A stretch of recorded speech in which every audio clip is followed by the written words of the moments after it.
back, baby. Few shows have had such a demand for a reboot or revival as Futurama, and thanks to Hulu, fans finally got one. With 10 episodes released and 10 more on the way sometime next year, we're here to discuss who are the good guys and who are the bad guys in them. I'm Keith with Wicked Binge, and this is Hulurama, Good to Evil. For context, we'll be focusing almost exclusively on events and characters that appear in the revival. So without further ado, we'll be starting with the best of the best. These are the good. Taking the gold medal of good is Lieutenant Wong-Kroker. Kif actually has quite a few appearances throughout the new season as he essentially graduates to a main character. In every one of his appearances, Kif is seen doing the right thing, no matter the detriment, and he'll do anything for his fanfanaroo Amy and his recently born offspring. Sure, he's shown to be a bit tired from parenting, but almost immediately he shows he misses his kids and is seemingly the one watching them the majority of the time.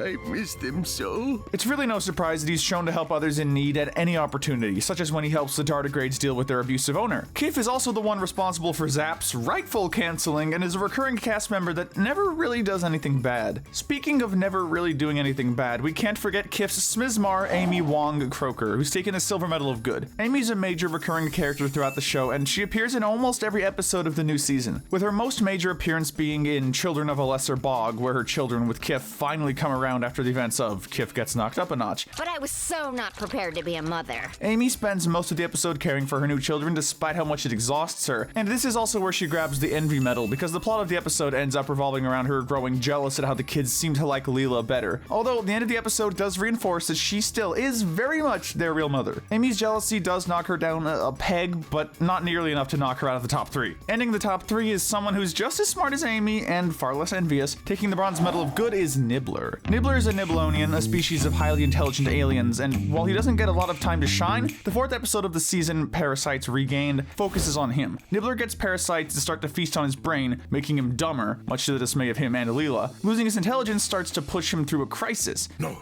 I beg of you, not the cone of shame. There's a good reason he lands this high up on our list today. See, this episode focuses on many living things that exist within his litter box, including the parasites, and Nibbler realizes that it wouldn't be right to try and stop them from feasting on his brain, essentially sacrificing his intelligence for the good of these parasites who Nibbler also deems deserve to live. This is a deep and meaningful realization that places him solidly in the good section of our list, even if in the end he manages to skate by without this actually happening. But Nibbler isn't the only one on our list to skate by their consequences regarding animals. In fact, Kif's offspring, Newt, Mandy, and Axel, also had some bad pet experiences. This is because Mandy, the middle child amongst them, forgot to feed their pet hamster and killed it. These 3 kids were introduced in Children of a Lesser Bog, where they were the only surviving offspring of Kif when they came out of the bog. These 3 then became a recurring part of the show, making a few appearances throughout. Sure, Axel's a bit of a menace and we see him doing graffiti, although we do see him cleaning up afterwards. The kids do seem to do mostly good, and because they're still technically newborns, we can't be too harsh on them. Even though he may have the intelligence of a newborn, that doesn't mean he gets a free pass. Up next we have Philip J. Fry. Fry is technically the main character of the show and a clear winner of the Darwin Medal. Because he's one of the main characters, a lot of episodes have a heavy focus on him. In The Impossible Stream, he vows to watch every TV show ever made and essentially throws away all of his responsibilities to do so, which also earns him the Sloth Medal. He's implied to be more detrimental than anything, but that's not the point. Don't reboot a show if the quality isn't gonna be there. In Related to Items You Viewed, he has Leela move into the apartment he shares with Bender,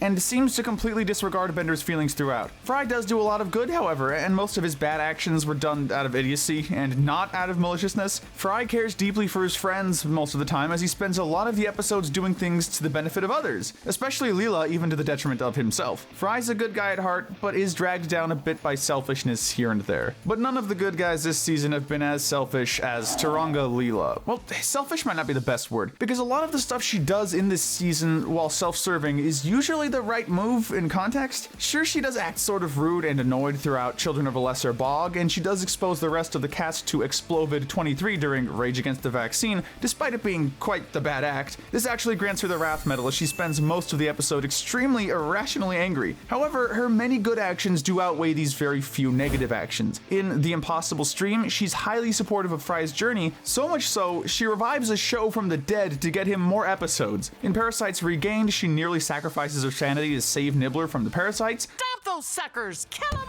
all! all. However, her most notable action is in Zap Gets Cancelled, where she spends the episode trying to convince Dupe to not steal the planet's natural resources. Sure, by the end she relents, but it turns out to be for the greater good, which is why she manages to skate by right at the edge of the gray area. Speaking of which, we've reached that cutoff point where the good is no longer the forefront, and we move on to the gray area. Gray in both follicles and morality, the man starting off our gray area is Professor Hubert Farnsworth. Farnsworth doesn't actually get to do much in the new season, as he mostly exists for jokes and jokes only. One of the only major plots he affects in a notable way is How the West Was 1010001, where he's the one who wanted to go to the West to take advantage of the crypto boom, but we can't blame him for what happens because of that. The only other major plot he affects is the one that brings him so low, which is I Know What You Did Next Xmas, where he goes back in time to try and turn Robot Santa into a good guy by flipping his morality switch. However, it turns out that by doing this, he actually went and flipped Robot Santa from good to bad, and is therefore directly responsible for all the death and destruction that Robot Santa has done. I'm the one who made Santa evil. Farnsworth, like Leela before him, was trying to do the right thing, and the outcomes were disastrous. However, unlike with Leela, the outcomes were so much worse here that we do have to pull him down just a little bit more. As we continue moving down the list, we've reached the garbage pit stop that is Dr. John Zoidberg. Zoidberg's another character who doesn't get a lot of time to shine in the new season, with only one major episode under his belt. However, before we get to that, we do have to discuss a few of his smaller moments, such as in Children of a Lesser Bog, where he easily earns our gluttony medal. Not only does he steal Fry's honey candy that's stuck to his jacket, which kicks off our plot, but he's also seen eating a multitude of Amy and Kif's children before they can even leave the bog. Now, while this in itself is heinous, we can understand it comes from a place of nature, so he gets a small pass. May I slurp your cheek clean with my tendrils? However, what really puts him down is I Know What You Did Next Xmas, where he and Bender decided to try and ruin everyone's Christmas because they felt lonely. While the pairing is fun to see and it leads to some very fun antics, this is definitely rude at best. Not only does he kidnap Santa, but he does it even after he's supposedly now a good guy, which just makes it worse. However, Zoidberg was drunk during these antics and therefore can't fall too much lower. However, that's not really an excuse we can give to the next contestant, because Hermes Conrad is very much a sober man. Hermes is a bureaucrat and a recurring major character in the show. While he does have some iconic moments and episodes, in this new season, he's sort of sidelined for the most part. He does have a few moments that pull him down, however, hence why he has to land here. The first major moment is also the moment where he earns our greed medal, because during The Impossible stream, he's shown to complain about Fry's spending in hopes it's not on the company credit card. But he does hypocritically admit to committing embezzlement because he says the company credit card is for his one-man business dinners, showing he doesn't want anyone dipping into his funds specifically. However, where he really gets to shine is in Rage Against the Vaccine, where he's continuing to try and deny scientific-based uses for curing the rage virus and instead jumps to using voodoo to cure it. The doll won't feel a thing.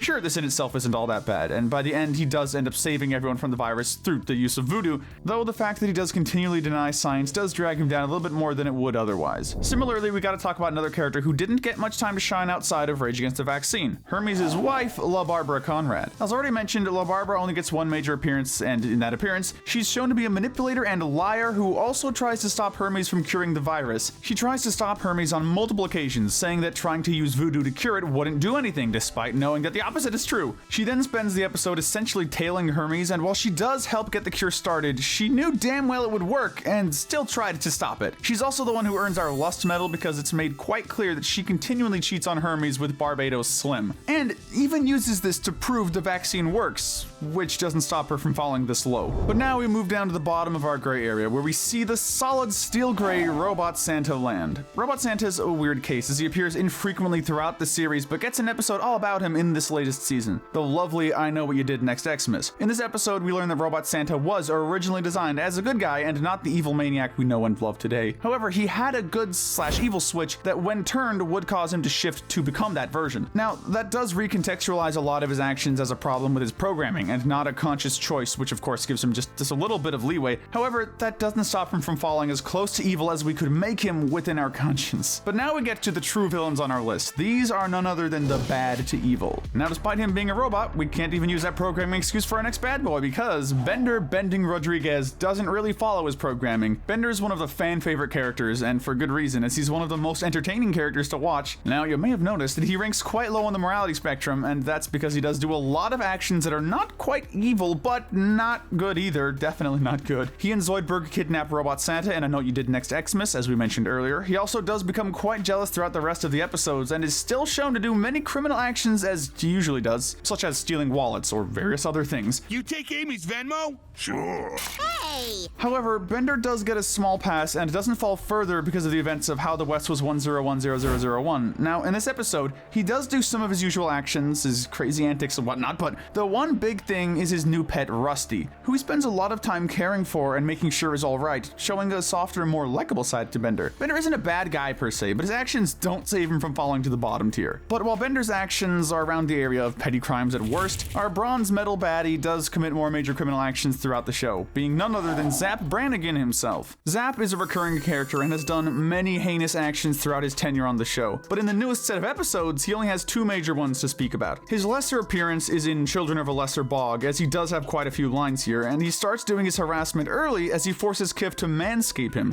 Manscape me, Kif. That's an order. He also shows that he's quite the coward as he essentially tries to sacrifice Kif when in danger. Big surprise. But what really puts him down here is the self-titled Zap Gets Cancelled, where he does a variety of criminal actions which essentially constitute sexual harassment. Not only does he shower naked in front of his entire crew and force them to watch, but he also does racially insensitive things like painting his face green to pretend to be amphibiosin, told Kif his sexual fantasies about Amy, physically used Kif to scrub himself down, and physically assaulted Kif to kill a fire creature by using his juices. Zap spends the majority of his appearances being absolutely appalling to everyone around him, but at least by the end of the episode he seems to have grown somewhat remorseful, which is his only saving grace. This next character doesn't benefit from that very small saving grace, because this next criminal stands to stab into the silver medal of sinister intentions. The next bad guy bounding into our list is Roberto. Roberto only appears in a single episode here, being How the West Was 1010001. Roberto is a murderous robot who appears every once in a while. He appears in the western town from the episode and makes his presence known by killing two people. He doesn't care who he harms because he would rather just harm them and move on. Roberto shows no remorse, and that's the main reason he ranks so low, because he'll do whatever he wants and then proceed to do it again without a care in the world. He's also very quick to anger and is shown on more than one occasion to just enjoy stabbing people for the sake of stabbing them. In fact, he would rank the lowest just because of his murderous intent, but there is a much bigger foe in the room, an evil grand mistress that knows that she's not only evil, but doesn't care if people know that she's evil. She'll do whatever she can to become the largest